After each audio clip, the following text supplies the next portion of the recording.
The transport ship Lucky Star had been missing for 3 standard months when the Galactic Council broadcast reached Earth. Admiral Sarah Chen sat in her command chair aboard the orbital station New Geneva, watching the holographic display with growing horror. The alien figure speaking was a Zephyrian, tall and thin with silver skin that reflected the council chamber's lights like polished metal. Citizens of the galaxy. The alien spoke in perfect standard, its translator device giving the words an emotionless quality. Today, the Galactic Council delivers justice upon those who would violate our sacred laws. Chen's hands gripped the armrests of her chair. 3 months ago, the Lucky Star had departed from Luna Colony with a simple mission: deliver medical supplies to the Outer Rim settlements. The ship carried a crew of 12 and 47 colonist families seeking new homes. Among those families were 23 children, the youngest only 6 years old. The Zephyrian continued its announcement. The human vessel designated Lucky Star was found guilty of traversing protected space without authorization. Despite repeated warnings about the sacred breeding grounds of the Veltar species, these criminals chose to ignore galactic law. "That's impossible," whispered Commander Rodriguez, Chen's second-in-command. The shipping lanes were clear. "We filed all the proper documentation." Chen raised her hand for silence. Something cold was forming in her stomach as she watched the broadcast. The Veltar were an ancient species, one of the founding members of the Galactic Council. Their breeding grounds were massive, covering entire star systems. But those areas had been clearly marked on all navigation charts for over 2 centuries. The adult criminals have been sentenced to life imprisonment on Kepler 442b, the Zephyrian announced. However, their offspring present a unique challenge. Human children, according to our xenobiologists, carry the same aggressive tendencies as their parents. They cannot be allowed to mature and potentially repeat these crimes. Admiral Chen stood up so fast her chair spun backward. Around the command center, every officer had gone silent. The only sounds were the gentle hum of life support systems and the alien's voice continuing its terrible announcement. Therefore, the Galactic Council has voted unanimously. The 23 human juveniles will be executed by hanging at dawn, station time tomorrow. This serves as both justice and warning to all species that galactic law must be respected. The transmission ended. For a moment, complete silence filled the command center. Then Commander Rodriguez spoke, his voice barely controlled. "Admiral, the Lucky Star's navigation logs. They're still in our database." Chen nodded grimly. "Pull them up now." The holographic display shifted, showing the 3-dimensional map of the Lucky Star's intended route. The path was clearly marked in green, following established shipping lanes that had been in use for decades. Not once did the route enter Veltar protected space. "This doesn't make sense," Rodriguez muttered, manipulating the display. "Look, they followed shipping lane Delta 7 exactly. That lane was approved by the Council itself 15 years ago." Lieutenant Morrison, the youngest officer on duty, raised her hand tentatively. "Sir, what if the Veltar expanded their breeding grounds?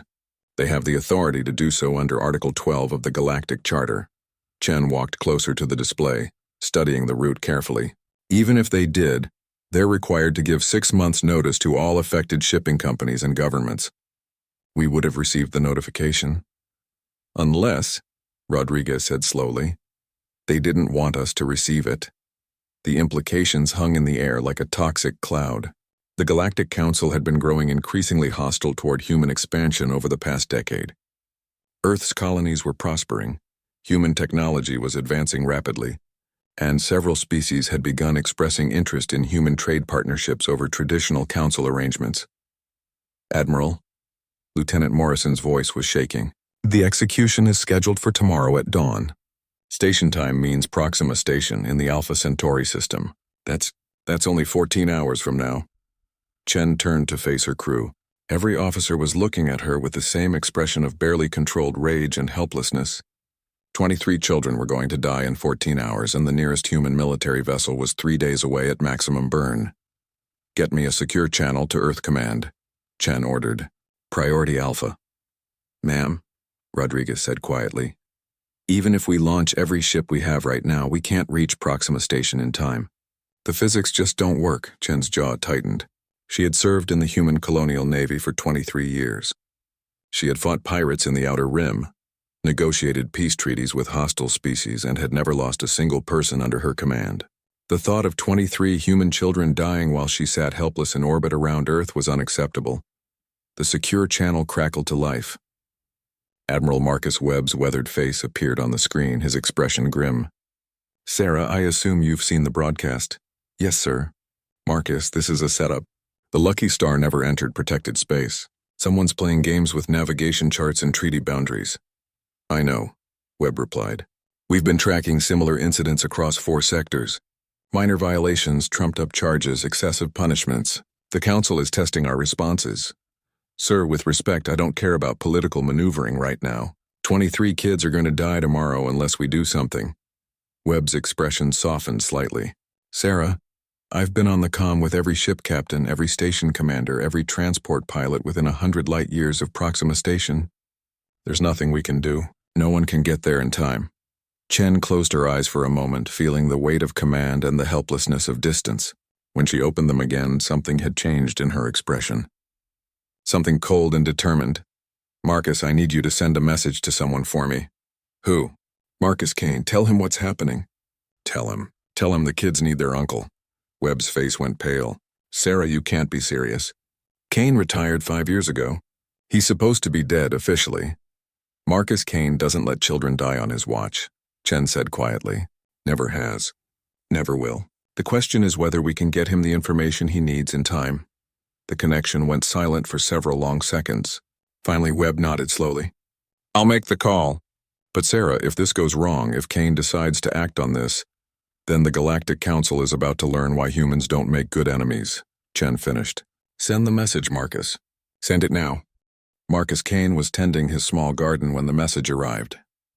The former sergeant lived alone on Kepler 438b, a quiet agricultural world where the biggest excitement was the weekly supply ship from the inner colonies.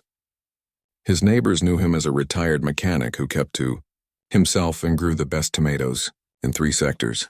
They didn't know that Marcus Kane had once held the record for the longest confirmed kill shot in human military history, 2,417 meters, 1 shot, 1 kill, through a sandstorm on Rigel Prime that had grounded all air support and left an entire human colony defenseless against raiders. The secure communication device hidden in his tool shed hadn't activated in 5 years.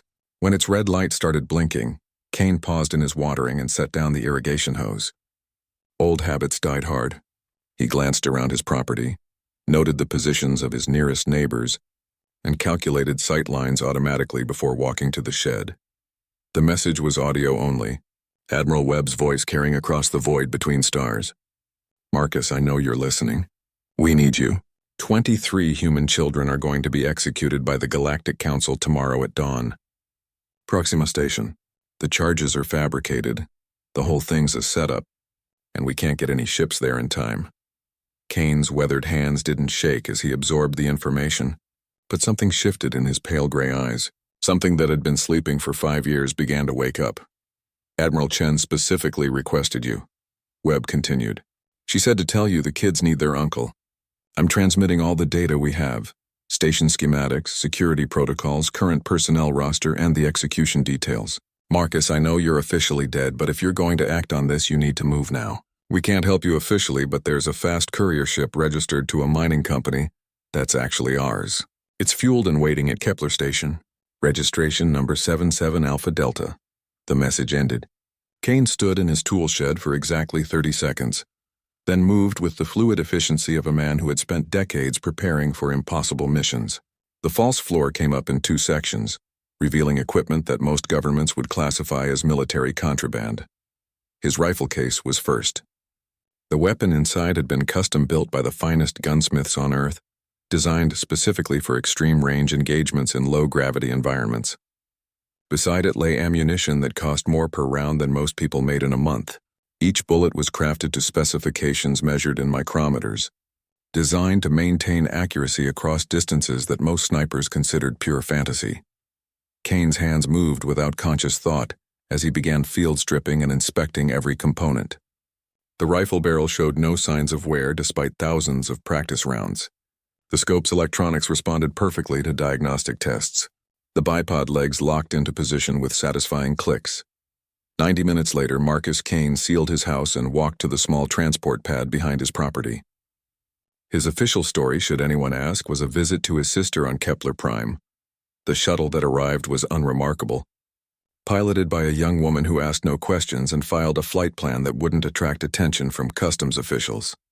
Kepler Station orbited the system's gas giant, a sprawling commercial hub that processed ore shipments from a dozen mining worlds. The courier ship Webb had mentioned sat in Docking Bay 7, externally identical to hundreds of similar vessels. Only the ion drives gave away its true nature to someone who knew what to look for. The ship's captain was waiting in the airlock. She was small and dark-haired, with the kind of steady gaze that Kane recognized from his military days. "You're Kane?" "Yes, I'm Captain Torres. We've got 12 hours to get you to Proxima Station. The ship can do it, but it's going to be rough. No artificial gravity during burn phases, and we'll be pushing the engines past their safety limits." Kane secured his equipment and strapped himself into the acceleration couch. "Can you get me within 1,000 meters of the station?" Torres paused in her pre-flight checks. 1,000 meters? That's inside their defense perimeter. Their automated systems will fire on any unauthorized vessel. I didn't ask if it was safe. I asked if you could do it. The captain studied his face for a moment, then nodded slowly. "I can get you there. Getting back out is your problem." The courier ship launched from Kepler Station with a gentle push that quickly became crushing acceleration. Kane lay in his couch and let his mind run through everything he knew about Proxima Station. Built by the Galactic Council 40 years ago, it served as an administrative and detention center for the Alpha Centauri sector. The station rotated to provide artificial gravity, with the main habitation ring connected to a central hub by 6 long spokes. According to the intelligence package Webb had transmitted, the executions would take place in the station's main plaza, an open area in the habitation ring designed for public gatherings. Standard protocol called for the entire station population to witness executions, ensuring maximum psychological impact. The Galactic Council believed in public examples. They wanted every human in the sector to see what happened when Earth's children allegedly broke galactic law. What they didn't understand was that humans had a different relationship with their young than most species. Most alien cultures saw children as potential adults, valuable but replaceable. Humans saw children as precious beyond any reasonable calculation. They would sacrifice entire fleets to save a single human child, and the Galactic Council had just threatened 23 of them. Kane checked his chronometer. 10 hours until the execution. His rifle lay secured in its case beside his couch, every component perfect and ready. He had made shots under impossible conditions before. Through atmosphere, across gravity wells, in the middle of combat zones where enemy fire was coming from 6 directions at once, but he had never made a shot that mattered more than this one. The courier ship shuddered as Captain Torres pushed the engines beyond their design limits, racing across space toward Proxima Station. In the cargo hold, Marcus Kane closed his eyes and began the mental preparation that had made him legend among human snipers. Tomorrow at dawn, the Galactic Council would learn that some humans were more dangerous than others. They would learn that threatening human children was the fastest way to summon monsters from Earth's military past. And they would learn that Marcus Kane never missed when it mattered. The courier ship dropped out of hyperspace 18 hours before the scheduled execution, coasting on minimal power toward Proxima Station. Captain Torres had done exactly what she promised, bringing them to within 1,500 meters of the massive structure without triggering any automated defense systems. Kane floated in zero gravity near the ship's single viewport, studying his target through a pair of military-grade optical enhancers. Proxima Station was a wheel 3 kilometers in diameter, spinning slowly against the starfield to generate artificial gravity. 6 spokes connected the outer ring to a central hub, and it was there that Kane saw his opportunity. "The construction docks," he murmured, pointing to a section of the hub that was clearly under renovation. Scaffolding and construction materials created perfect cover, and more importantly, the work had been suspended for the execution ceremony. No workers would be in the area. Torres checked her instruments. "I can get you close to the scaffolding, but once you're out there, you're on your own. The moment you fire that rifle, every sensor in the system is going to light up like a Christmas tree." Kane was already suited up in his EVA gear, the kind of lightweight spacesuit favored by military specialists. His rifle was secured to his back in a custom mount that allowed quick deployment while maintaining the weapon's zero calibration. "How long until the ceremony?" 6 hours, 43 minutes. Local dawn is simulated by increasing the lighting in the main plaza. The execution is scheduled for exactly 0800 station time. The sniper nodded and began his final equipment check. His suit carried enough oxygen for 8 hours, more than sufficient for the mission. Emergency thrusters would allow limited maneuvering in space, though he hoped not to need them. The rifle's scope had been modified for vacuum conditions, with targeting software that could compensate for the station's rotation and the gravitational effects of nearby Proxima Centauri. "You know," Torres said quietly, "there are other ways to handle this. Human special forces could infiltrate the station, disable the execution chamber, extract the children through the maintenance shafts." Kane paused in his preparations. "How many casualties?" "What do you mean?" "A special forces operation would require neutralizing guards, bypassing security systems, fighting their way through corridors filled with civilians." "How many people would die?" Torres was quiet for a moment. "Probably dozens, maybe more if they encountered heavy resistance. This way, only one person dies, the one who deserves it most." The sniper sealed his helmet and moved to the airlock. Through the transparent aluminum, he could see Proxima Station growing larger as Torres used minimal thrusters to close the final distance. The construction scaffolding was a maze of metal beams and work platforms, perfect for concealment. Kane clipped his safety line to the airlock's outer rail and pushed off gently from the ship. The silence of vacuum surrounded him as he drifted toward the scaffolding, using tiny bursts from his suit's thrusters to adjust his trajectory. Zero gravity had always felt natural to him, a legacy of growing up on Luna before his family moved to Earth. The scaffolding welcomed him with geometric shadows and hidden spaces. Kane found a position 60 meters from the station's hull, where he had clear lines of sight to 3 different areas of the main plaza. The construction materials provided excellent cover while allowing multiple firing positions. He secured himself to the scaffolding and began assembling his rifle with practiced efficiency. Each component locked into place with precision clicks that he felt through his gloves rather than heard. The scope powered up smoothly, its display showing range calculations, wind compensation, and gravitational adjustments. Through the scope, Kane could see into the station's main plaza through its transparent aluminum dome. The area was already being prepared for the execution. Workers were setting up a raised platform in the center of the space, while others arranged seating for the mandatory audience.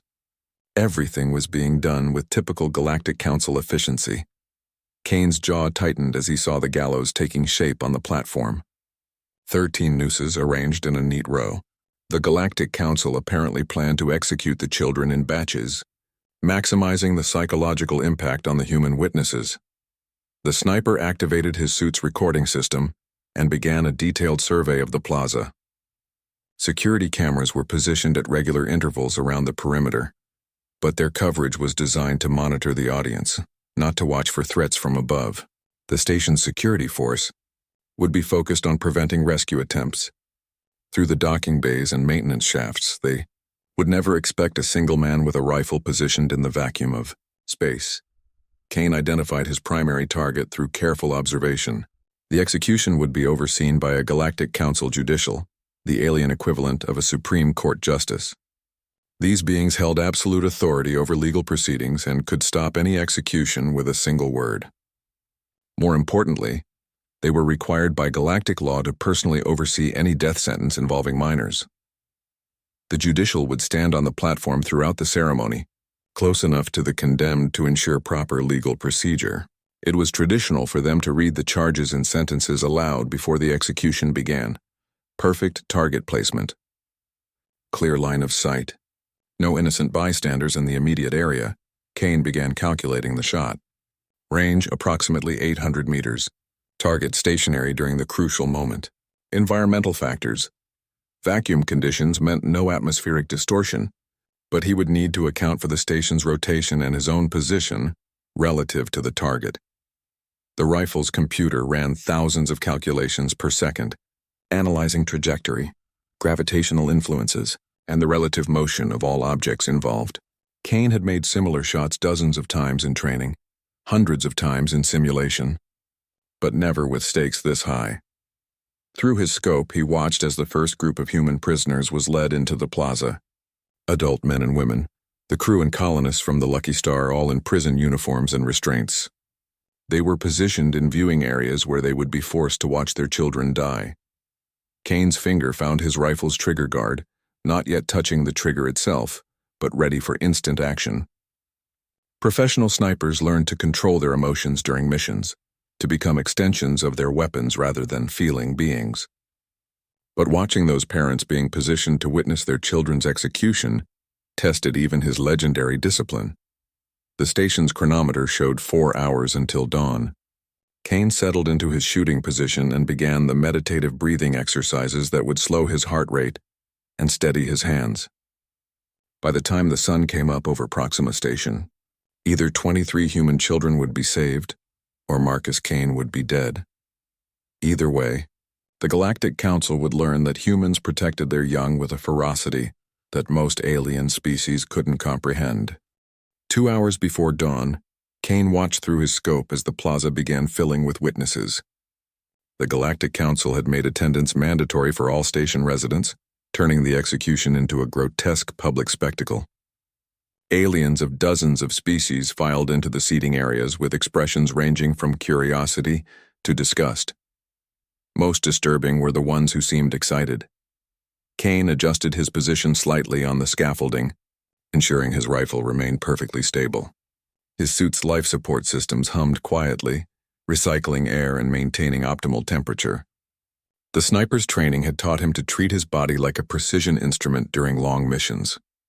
Heart rate steady, breathing controlled, mind focused entirely on the task ahead. The gallows stood empty on the platform, 13 nooses swaying gently in the artificial breeze generated by the station's air circulation system. Kane had counted them 3 times, cross-referencing against the intelligence reports. 23 children total to be executed in 2 groups. The first batch would be the older kids, aged 12 to 17. The second would be the younger ones. Through his earpiece, Kane heard the faint transmission from Captain Torres. The courier ship was maintaining position 2 kilometers away, hidden in the shadow of a defunct communications satellite. "Status report," her voice whispered, "in position. Target acquired. Waiting for the ceremony to begin. Copy that. I'm monitoring Council communications. No sign they suspect anything unusual." Kane switched frequencies to access the station's public address system. The voice that emerged belonged to Station Administrator Velkorath, a Zephyrian bureaucrat who had been running Proxima Station for 8 standard years. "Citizens and residents," the administrator announced, "in accordance with Galactic Council Resolution 477 Alpha, the execution of human criminals will commence at dawn. All personnel are required to witness these proceedings as a reminder of the importance of galactic law." The sniper's scope tracked across the plaza, identifying security positions and escape routes. 4 armed guards stood at the corners of the platform, carrying standard Council energy weapons. More guards were positioned throughout the audience area, but their attention was focused inward, watching for potential disruption from the crowd. Kane's target appeared exactly on schedule. Judicial Karveth emerged from the administrative section of the station, flanked by 2 ceremonial guards. The being was tall even by Zephyrian standards, nearly 3 meters in height with the distinctive silver skin and elongated limbs of its species. Judicial robes marked with Council insignia identified its rank and authority.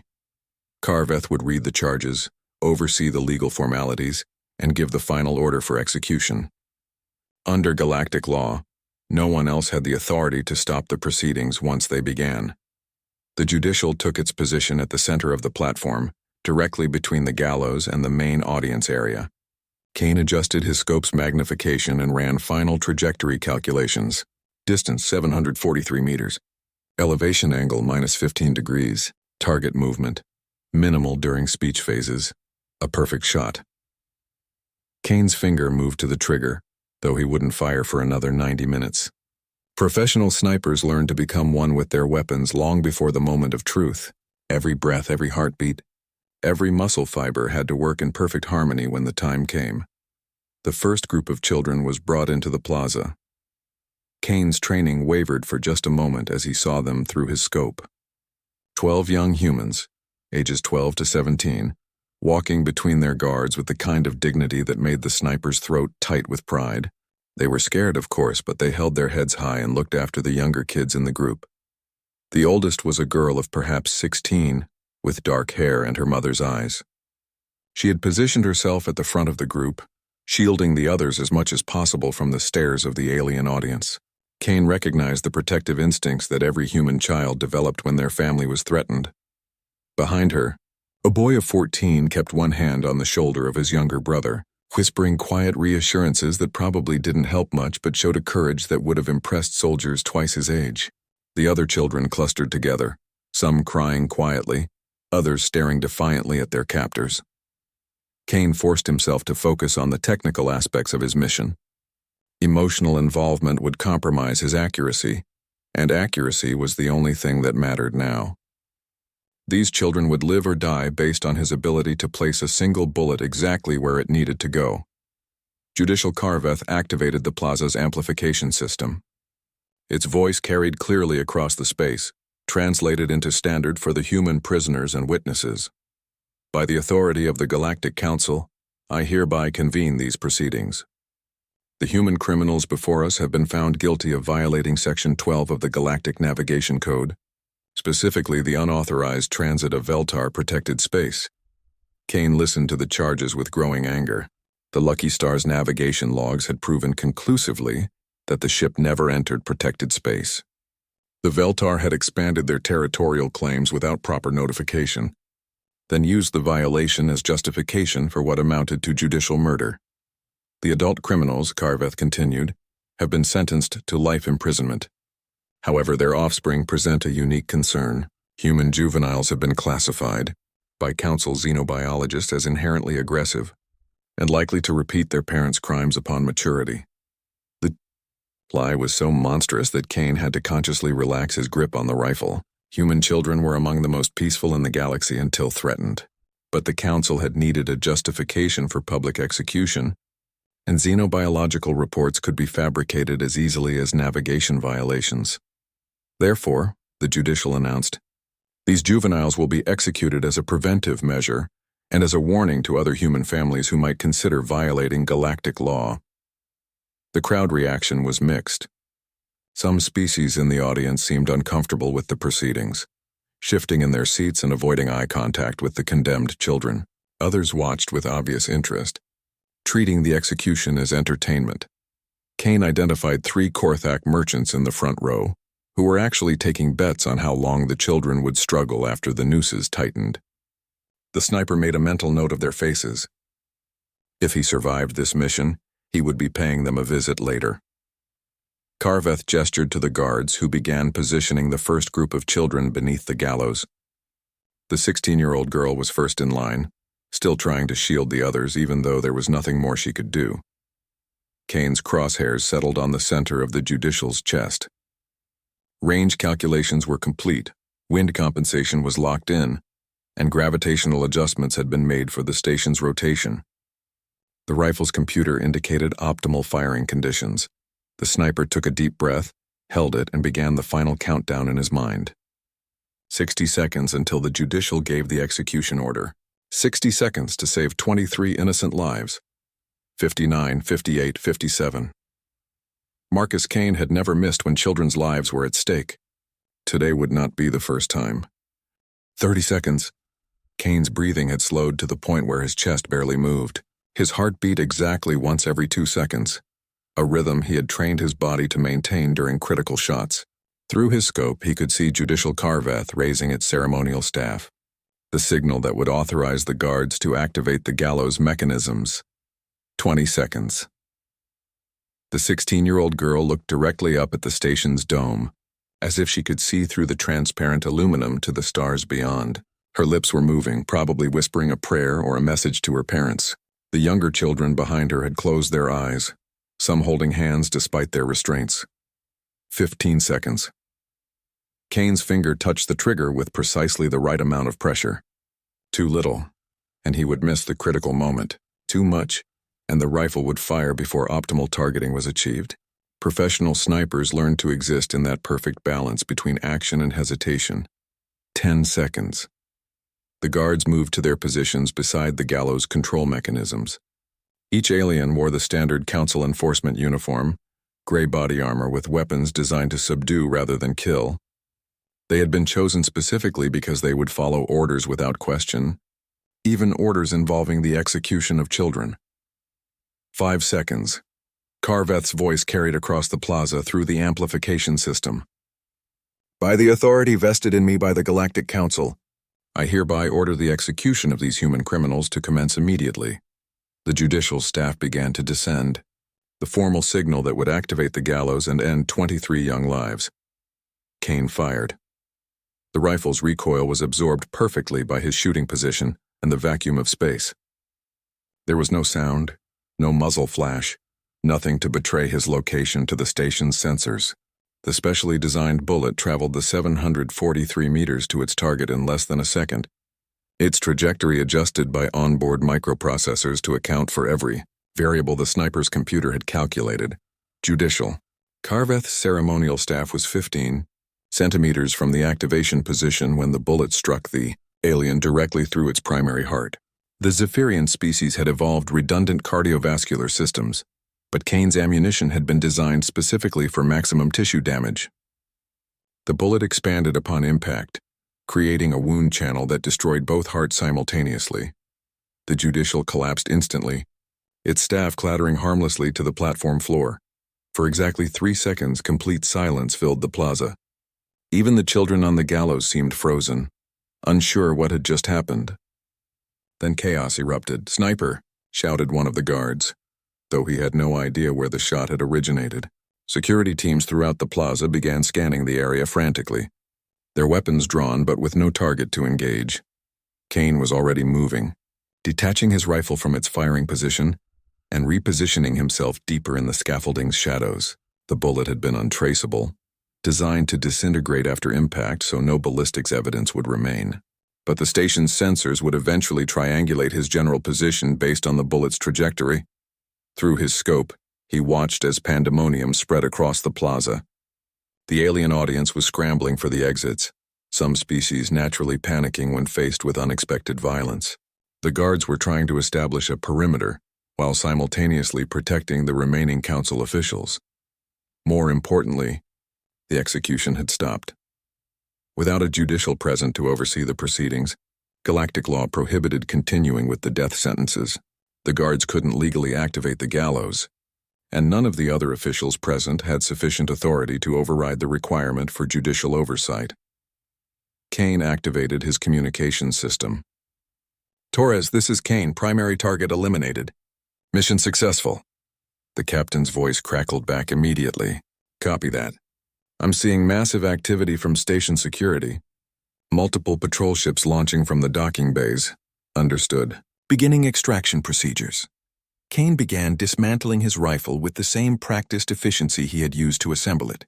Each component was secured in its protective case, ensuring that the weapon would remain calibrated for future use.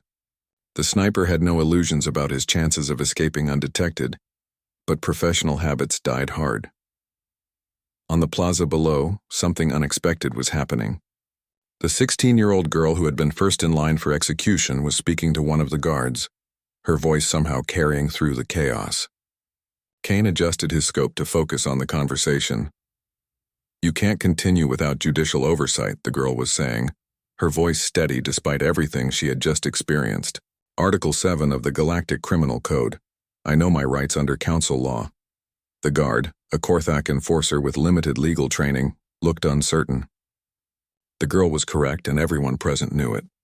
Without a qualified judicial to oversee the proceedings, the execution was legally void until a replacement could be brought to the station. Kane felt a moment of professional admiration. The kid had just survived a traumatic experience and immediately shifted to protecting the other children. That kind of mental toughness would serve her well in the future, assuming she had one. Station Administrator Velkorath was trying to restore order through the public address system. "All personnel remain calm. Security teams are responding to the incident. The execution proceedings are temporarily suspended pending investigation." Temporarily suspended.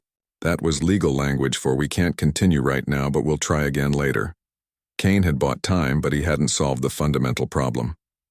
The Galactic Council would simply assign another judicial and reschedule the executions unless someone ensured there would be no rescheduling. Kane's communication system chimed with an incoming transmission on a frequency he hadn't heard in 5 years. Admiral Webb's voice was tense but controlled. "Marcus, this is Webb. Outstanding work, but we've got a problem. Council emergency protocols are already in motion. They're sending Judicial Regent Thackamore to complete the executions. He's currently 3 hours out and traveling on a priority transport." Kane finished securing his equipment and began moving toward his extraction point. "Who is Thackamore?" "Senior Judicial, specializes in high-profile cases involving humans. He's been pushing for harsher penalties against Earth colonies for years. If he reaches that station, those kids are dead." The sniper paused in his movement through the scaffolding. 3 hours. He could be off the station and halfway back to human space in that time. Mission complete and conscience clear. 23 children would die, but he would have done everything reasonably possible to save them. Reasonable men would extract now. Reasonable men would accept that they had done their best and failed to save everyone. Marcus Kane had never been accused of being reasonable. "Webb, I need complete technical specifications for Council priority transports. Drive systems, navigation computers, life support redundancies, everything." There was a pause. "Marcus, what are you thinking?" "I'm thinking that Judicial Regent Thackamore is about to experience some unexpected mechanical difficulties during his journey to Proxima Station." Captain Torres stared at Kane through the courier ship's view screen as he outlined his plan. They had successfully extracted from Proxima Station, while security forces were still searching the construction scaffolding. But instead of heading for human space, Kane wanted to intercept the incoming judicial transport. "You're insane," Torres said flatly. "That's a Council priority vessel. It'll have military-grade shields, automated defense systems, and probably a full security escort." Kane was cleaning his rifle with methodical precision, each component receiving careful attention despite having fired only once. According to the technical specifications Webb transmitted, judicial transports use a standard 3-ship formation. The primary vessel in the center, 2 escort fighters maintaining protective flanking positions. "Right. 3 ships with enough firepower to vaporize us before we get within 10 kilometers. The sniper looked up from his weapon. "Unless we don't approach them directly." Torres activated the ship's navigation display, showing the projected course of Judicial Regent Thackamore's transport. The 3 Council ships were maintaining a direct route to Proxima Station, traveling at maximum sustainable velocity through a region of space notably empty of asteroids, debris fields, or other potential hiding spots. "Kane, there's nothing out there. No cover, no concealment, nowhere to set up an ambush. Even if we had military-grade weapons, which we don't, we couldn't engage 3 Council warships and expect to survive." Kane finished reassembling his rifle and secured it in its case. "I'm not planning to engage the ships." "Then what?" Torres stopped mid-sentence as understanding dawned. "Oh, no. You are not suggesting what I think you're suggesting. EVA insertion into the transport's cargo bay, neutralize the judicial, extraction before the escort ships realize what's happened. Simple boarding action." Torres rubbed her forehead with both hands. "Simple boarding action. On a moving spaceship. In hyperspace. While wearing a spacesuit and carrying a sniper rifle. The transport has to drop out of hyperspace for course corrections every 2 hours. Standard Council navigation protocol for civilian vessels." Kane pulled up the technical specifications on his tablet. "When they drop out, they'll be traveling on conventional drives for approximately 4 minutes while their navigation computers calculate the next jump." 4 minutes. To board an enemy ship, fight your way through trained security personnel, locate and eliminate a specific target, and escape before their escort fighters turn you into cosmic dust. Kane's expression didn't change. "I've had more difficult assignments." Torres looked at him for a long moment, then activated her communications console. "This is going to require some help. I'm calling in favors from people who owe me money." 30 minutes later, the courier ship rendezvoused with 2 additional vessels in the shadow of a dead moon. The first was a mining ship crewed by humans, who had served with Torres in the Colonial Navy. The second was a fast attack craft operated by a Centauri freelancer who specialized in jobs that other pilots considered suicidal. "Here's the situation," Torres explained during their strategy meeting. Thakmore's transport drops out of hyperspace in 6 hours for a scheduled navigation update. We'll have a 4-minute window to board the ship, complete the mission, and extract Kane before the escorts react. Captain Morrison of the mining ship studied the tactical display. What about the other passengers? Council judicials don't usually travel alone. Kane had been wondering the same thing. According to the intelligence Webb had provided, Thakmore was traveling with a full legal staff. 2 assistant prosecutors, a forensic specialist, and 4 administrative personnel. All aliens, all technically non-combatants under galactic law. Minimum casualties, Kane said. The target is Thakmore specifically.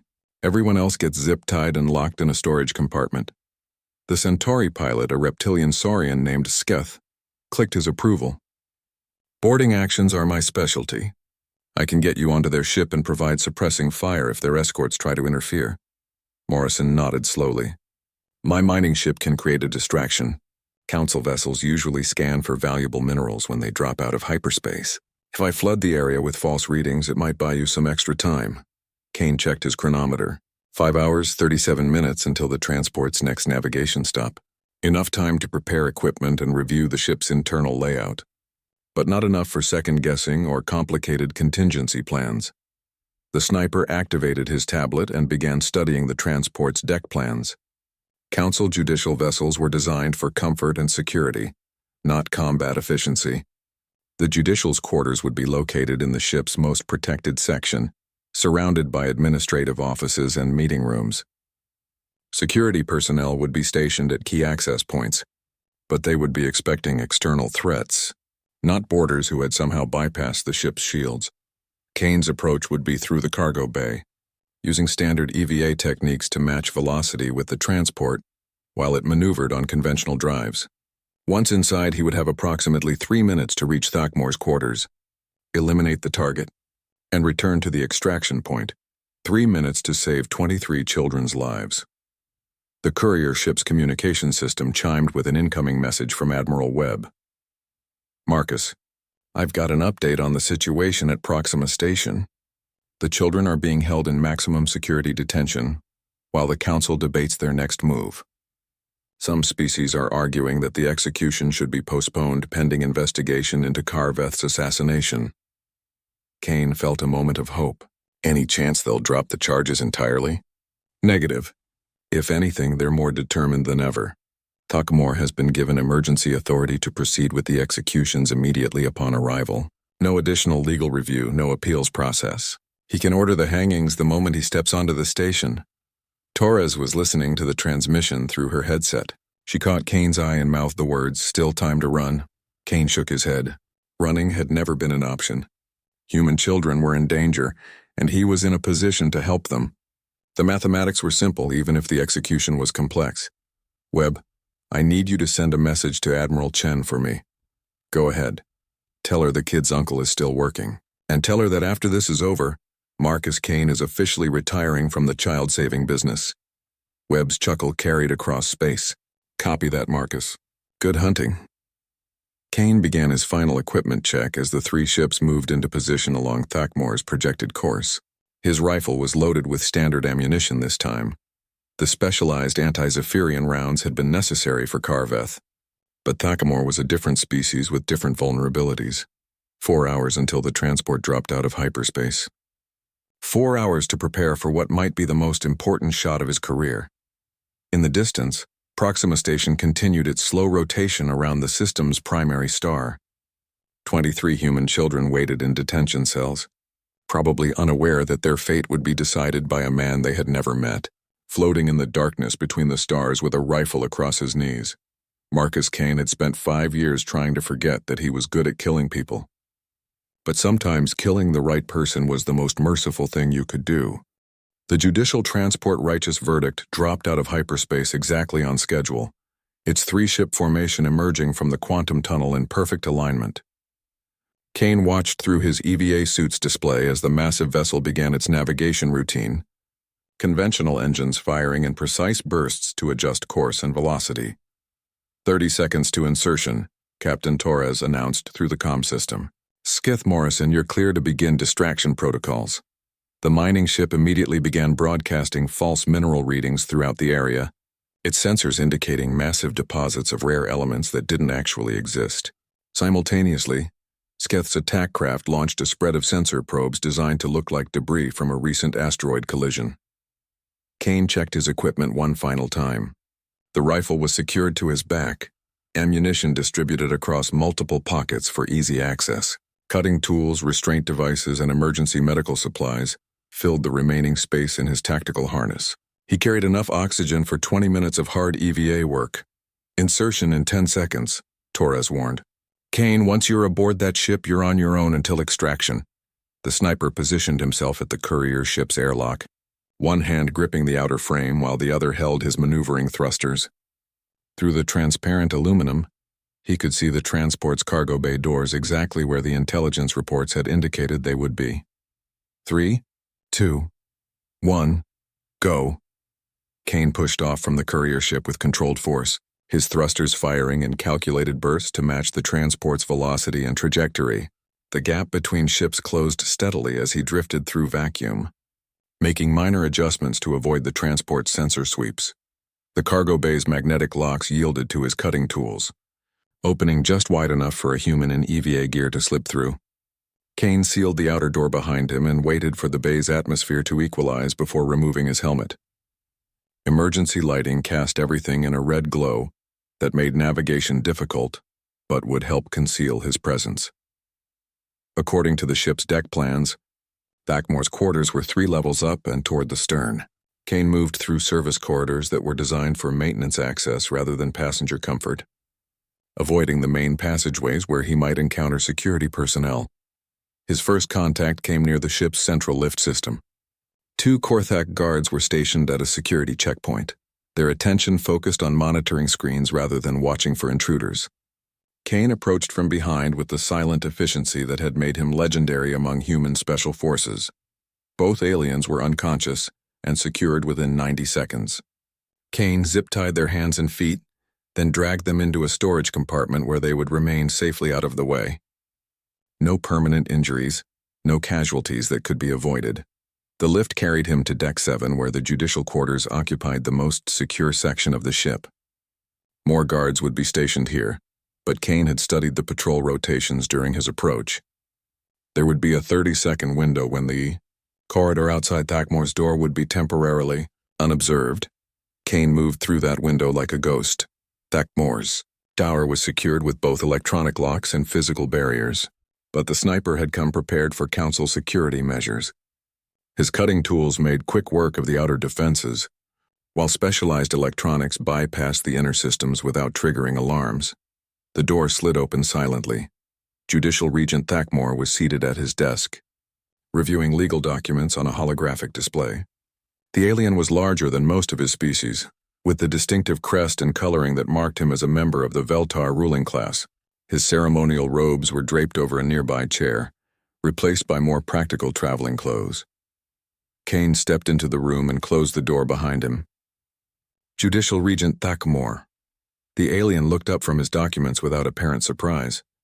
Human, I had wondered when someone like you would arrive. You're not going to Proxima Station. Thakmore leaned back in his chair, studying Kane with the kind of calm calculation that came from decades of legal experience. Those children violated galactic law. Their execution is both legal and necessary. They're innocent. The Lucky Star never entered protected space. Innocence is irrelevant. What matters is the example their deaths will provide to other human families who might consider challenging Council authority. The alien's voice carried no emotion, no acknowledgement that they were discussing the lives of children. Your species has become too independent, too willing to ignore galactic law when it suits your purposes. Kane's rifle was in his hands, though he had no memory of drawing it. Professional instincts had taken over, responding to the threat this alien represented to 23 young humans. The executions were never about law, Kane said quietly. They were about fear. The Council is afraid that humanity is growing too strong, so they decided to make an example using children. Thakmore smiled, an expression that was disturbing on an alien face. Fear is an excellent teacher. When word spreads that the Galactic Council is willing to execute human children for even minor infractions, your species will learn to be more compliant. Kane's finger found the trigger. At this range, in an enclosed space, the shot would be instantaneous. Thakmor would never know what killed him. However, the alien continued, I am willing to negotiate. Kane paused. Negotiate what? The children's lives in exchange for information about human military capabilities, ship specifications, defense installation locations, the names of officers who might be sympathetic to anti-council sentiment. Thakmor leaned forward slightly. Your Admiral Chen, for example. She has been remarkably vocal in her criticism of council policies. The sniper's jaw tightened.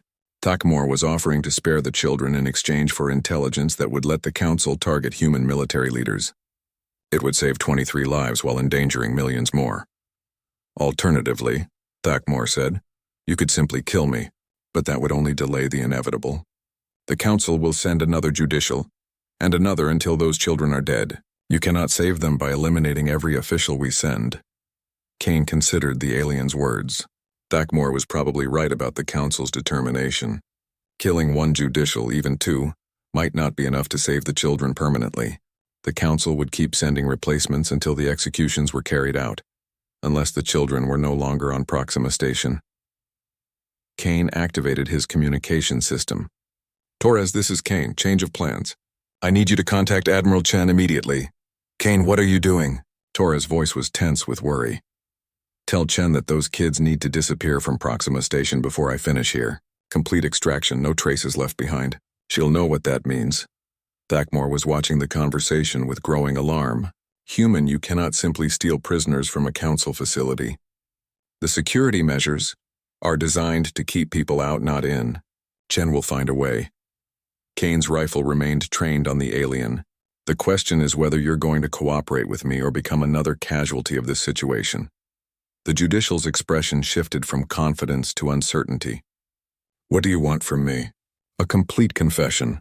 Everything. Who ordered the execution? Why the Lucky Star's route was classified as a violation? How long the council has been planning to use human children as political pawns? Kane gestured toward the alien's recording equipment. Full documentation suitable for broadcast throughout human space. Thakmor's eyes narrowed. And if I refuse? Then you die here. And I spend the next 20 years hunting down every council official who was involved in this conspiracy. Starting with whoever gave you the order to execute those children. For the first time since Kane had entered the room, fear showed on the alien's face. The threat was credible and both of them knew it. Human snipers had a reputation for persistence that bordered on the legendary. Thakmor activated his recording equipment and began to speak. The confession that followed would eventually be broadcast throughout human space, providing evidence of the Galactic Council's illegal manipulation of treaty boundaries and their willingness to murder children for political purposes. By the time Kane extracted from the transport, Admiral Chen's forces had already begun the operation to evacuate the human prisoners from Proxima Station. The children would disappear into the vast network of human colonies, far from the Council's reach, while the adult crew members would be quietly exchanged.